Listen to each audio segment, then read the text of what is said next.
Si quelqu'un ose vous dire que Pedri n'est pas le meilleur milieu de terrain du monde cette saison, je sais pas, mais bloquez-le, coupez contact avec lui, ne parlez plus jamais de foot, parlez de mode, de rap, mais ne parlez pas de foot avec lui parce qu'il est malhonnête. Alors peut-être qu'il n'est pas supporter du Barça, il déteste le club, etc. Mais dire l'inverse, c'est fou cette saison.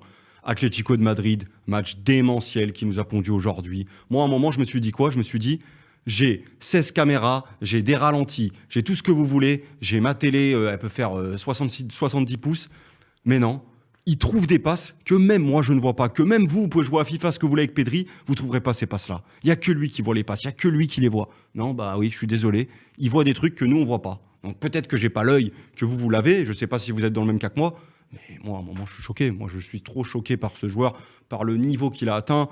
Moi c'est ce que je disais, au début, je le voyais peut-être pas comme le meilleur joueur du Barça, mais aujourd'hui, dans la régularité, c'est sûrement, très sûrement, le meilleur joueur du Barça cette saison.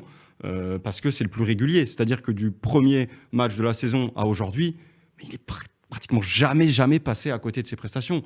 Et c'est même pas de passer à côté, c'est qu'il fait des prestations XXL masterclass tous les 3 jours. Donc, jusqu'où peut-il aller, je sais pas, mais en tout cas, le niveau d'un certain chauve au milieu de terrain qui est resté très longtemps au Barça, j'ai l'impression que plus les semaines passent, plus il s'en rapproche.